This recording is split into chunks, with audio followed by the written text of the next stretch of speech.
Capítulo 14. Pilar. En cuanto a doña Antonia, desde el principio del altercado de Nicolás con el comandante, viendo el giro que tomaba aquel asunto, comprendiendo, en fin, que no tenía que esperar nada de las autoridades, y que por el contrario iba a cometerse una gran injusticia y tal vez un crimen con su generoso defensor, había caído en un extremo tal de abatimiento, que por un instante se la creyó enferma. Pero nadie le hizo caso, estando todos atentos al desenlace de aquella terrible discusión. Cuando los soldados se llevaron a Nicolás preso, la pobre señora ni aun fuerzas tuvo para levantarse y seguirlo, contentándose con gemir arrinconada y atónita en un banco de la prefectura. Por fin, cuando el prefecto salió, ella también, acompañada del tío de Pilar y de varios vecinos, se dirigió a la casa, en donde la esperaban la joven Pilar, su tía y algunos vecinos y vecinas que se interesaban en su desgracia. Refirióles en pocas palabras lo que acababa de suceder, y agotadas sus fuerzas por tantos sufrimientos, débil, extenuada, porque no había tomado alimento alguno desde la mañana, y habiéndose empapado de agua en la huerta al hacer sus primeras pesquisas, se arrojó en la cama, temblando de fiebre. Su ahijada y aquellas gentes piadosas le prodigaron los primeros cuidados. Pero la buena y bella joven, tan luego como aplicó las medicinas necesarias a su madrina, comenzó a ocuparse en otra cosa que la había conmovido hasta el fondo del alma. La noticia de la prisión de Nicolás había sido para ella un rayo. Se sintió trastornada, pero disimuló cuanto pudo su ansiedad y su congoja en presencia de sus tíos y de aquellas gentes extrañas. Tomó su rebozo y, pretextando que iba a traer algunas medicinas, se lanzó a la calle. ¿A dónde iba? Ni ella misma lo sabía, pero sentía necesidad de ver a Nicolás, de hablarle, de ver a algunas personas, de procurar, en fin, salvar a aquel joven generoso que tiempo hacía que era el ídolo de su corazón, ídolo tanto más amado cuanto que había tenido que rendirle culto en silencio y en presencia de una rival muy querida de él y muy querida también de ella. En otras circunstancias, ella, dulce, resignada por carácter, tímida y ruborosa, habría muerto antes que revelar el secreto que hacía al mismo tiempo la delicia y el tormento de su corazón. Pero en aquellos momentos, cuando la vida del joven estaba peligrando y lo suponía desamparado de todos, y entre las garras de aquellos militares arbitrarios y feroces, la buena y virtuosa joven no tuvo en cuenta su edad ni su sexo. No reparó en que su educación retraída había producido el aislamiento en torno suyo. No temió para nada el qué dirán de las gentes de su pueblo. No pensó más que en la salvación de Nicolás y, por conseguida, salió de la casa de su madrina y se dirigió apresuradamente al cuartel en que le habían dicho que acababan de poner incomunicado al herrero. Este no se hallaba en prisión alguna, porque aquel cuartel provisional estaba en una casa de la población que no tenía las condiciones requeridas. Así es que Nicolás había sido puesto en un portal que daba a la calle, y allí lo guardaban 2 centinelas de vista y la guardia, que se hallaba alojada allí mismo. De modo que la joven pudo verlo desde luego, mezclándose al grupo de gente que se había acercado a la casa por curiosidad. Pilar se salió del grupo y, adelantándose hacia el prisionero, que reparó en ella en el instante y que se levantó en ademán de recibida, no pudo pronunciar más que esta palabra, entre ahogados sollozos: «Nicolás», y cayó de rodillas en el suelo, muda de dolor y anegada en llanto. Nicolás iba a hablarle, pero el sargento de la guardia se interpuso, y algo compadecido de la joven le dijo: «Sepárese, señorita, porque el reo está incomunicado y no puede hablarle». «Pero si es pariente mío», dijo Pilar en ademán de súplica. «No le hace», replicó el sargento. «No puede usted hablarle. Lo siento mucho, pero es la orden». «Una palabra nada más.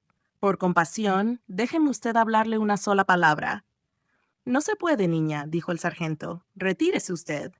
Si viene el comandante, puede que la maltrate, y es mejor que se vaya». «Que me mate», dijo ella. «Pero que se salve él».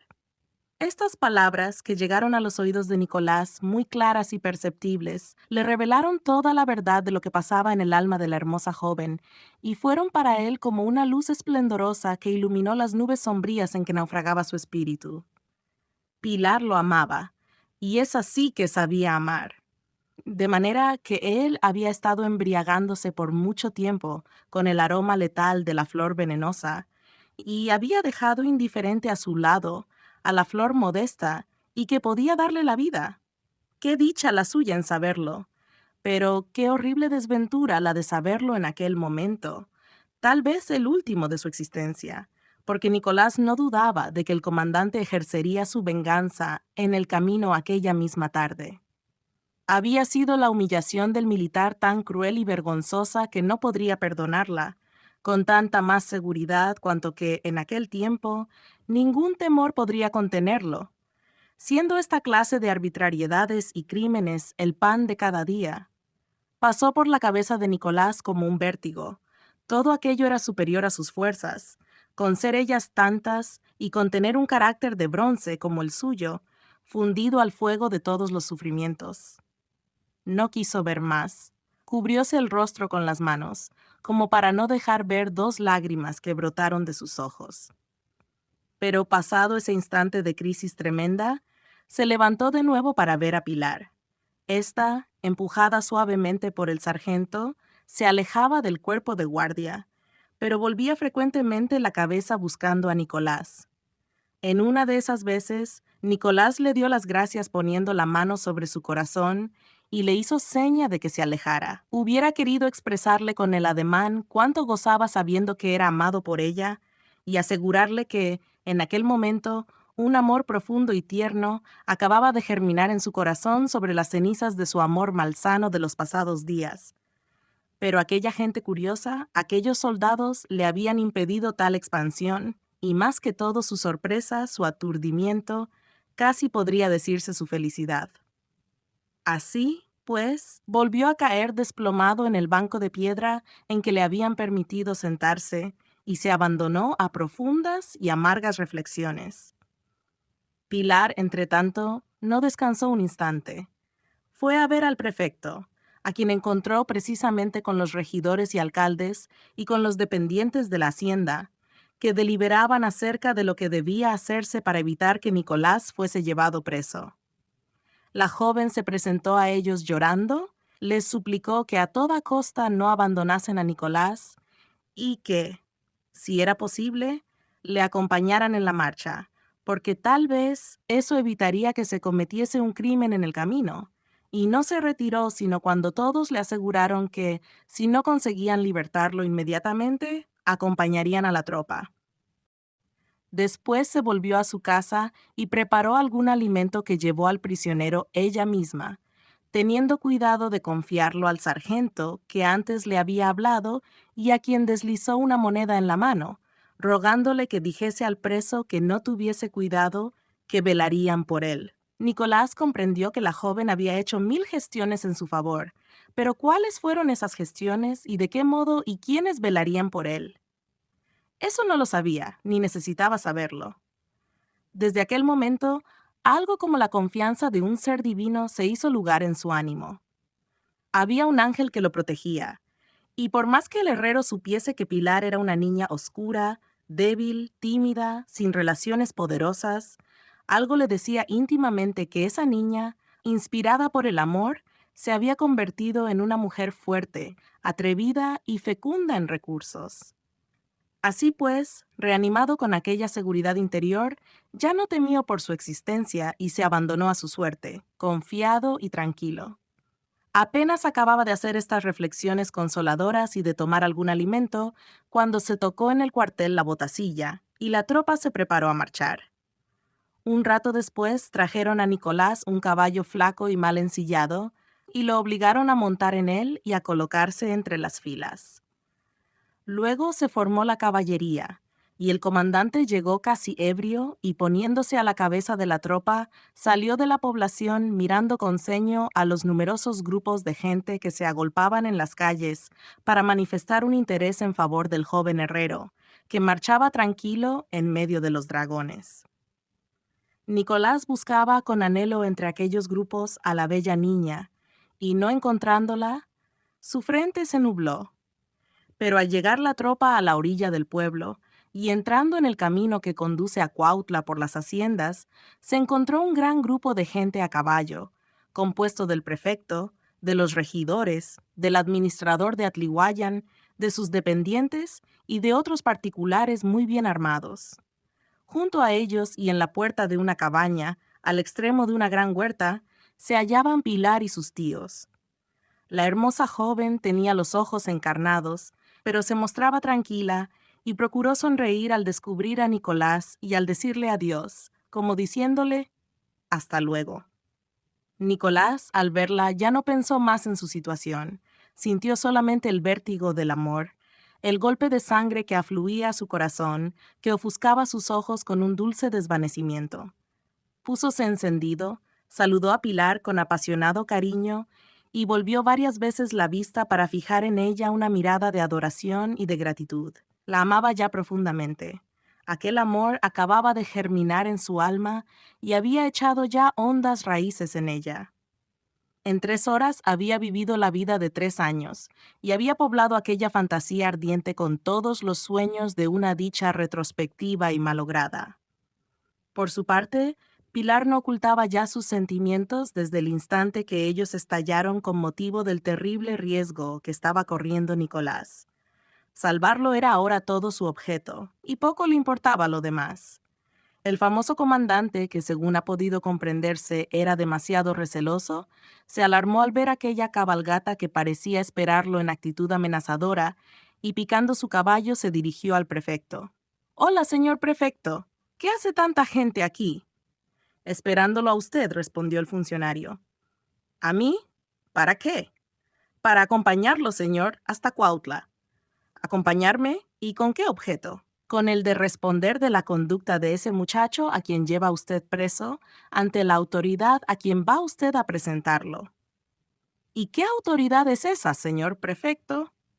«Usted debe saberlo», respondió secamente el prefecto, que parecía más resuelto, apoyado como estaba por numerosos vecinos bien armados. «Yo solo sé que soy aquí la primera autoridad política del distrito y que no tengo superior en él en lo relativo a mis facultades. El señor juez de primera instancia es también la primera autoridad del distrito en el ramo judicial. Él está aquí porque lo es actualmente el señor alcalde. Así es que, supuesto que usted se lleva preso a un ciudadano que de uno o de otro modo debería estar sometido a nuestra jurisdicción, claro es que va usted a presentarlo a alguna autoridad que sea superior a la nuestra y nosotros vamos a presentarnos también a esa autoridad para informarle de todo y para lo que haya lugar. Pero, ¿sabe usted que yo tengo facultades para hacer lo que hago?», dijo el militar, queriendo salir del aprieto en que lo habían puesto las razones del prefecto. «No, no lo sé», contestó éste. «Usted no ha tenido la bondad de enseñarme la orden que así lo diga, ni a mí se me ha comunicado nada por el gobierno de Estado, que es mi superior. Si usted trae la orden, puede enseñármela». «Yo no tengo que enseñarle a usted órdenes ningunas», respondió el militar con altanería. «Yo no recibo órdenes más que de mis jefes, ni tengo que dar cuenta de mi conducta más que a mis jefes». «Por eso vamos a ver a esos jefes de usted», replicó el prefecto con decisión. «Pues entonces es inútil que ustedes me acompañen, porque mis jefes no están en Cuautla, sino en México». «Pues iremos a México», insistió el prefecto, secundado por el administrador de Atlihuayan, que también repitió: «Sí, señor, iremos a México». «Y si yo no lo permito, usted no puede impedir que sigamos a la tropa de usted. Yo soy el prefecto de Yautepec, conmigo vienen el ayuntamiento y varios vecinos honrados y pacíficos. ¿Con qué derecho nos podría usted evitar que fuésemos a donde usted va? Pero ¿saben ustedes que ya me está fastidiando esta farsa y que puedo hacer que se concluya? Haga usted lo que guste. Nosotros haremos entonces lo que debemos». El comandante estaba furioso. Mandó hacer alto a su caballería y conferenció un momento con sus capitanes. Tal vez hubiera querido cometer una arbitrariedad, pero no era fácil que ella quedara impune.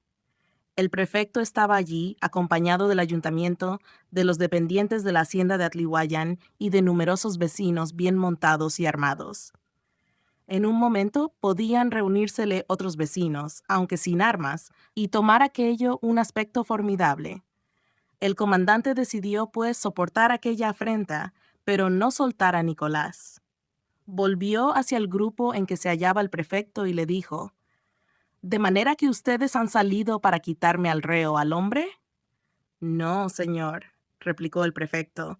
Ya hemos dicho a usted que nuestro objeto es seguirle hasta Cuautla o hasta México, y no podrá usted acusarnos de agresión alguna. Era bueno que ustedes mostraran esta resistencia contra los bandidos, como la muestran contra las tropas del gobierno. Sí, la mostraremos, replicó indignado el prefecto. Si las tropas del gobierno, en lugar de perseguir a esos bandidos, pues para eso les pagan, no se emplearan en perseguir a los hombres de bien. Se le ha ofrecido a usted el auxilio de hombres de aquí para perseguir a los plateados, y usted no ha querido, y precisamente ese es el delito por el que lleva usted preso a ese honrado sujeto. Bueno, dijo el comandante, pues ya veremos quién tiene razón. Síganme ustedes a donde quieran, que lo mismo me da. Y mandó continuar la marcha. El prefecto siguió al lado de la columna de caballería, pero Nicolás pudo ya estar seguro de que nada le sucedería. Así caminaron toda la tarde, y ya bien entrada la noche, llegaron a Cuautla, en donde el prefecto de Yautepec fue a hablar a su colega del distrito de Morelos y a poner en juego todas sus relaciones con el objeto de lograr la libertad del herrero. El comandante puso un extraordinario a Cuernavaca, acusando al joven como hombre peligroso para la tranquilidad pública, presentando lo acaecido en Yautepec como una rebelión y dándose aires de salvador y de enérgico.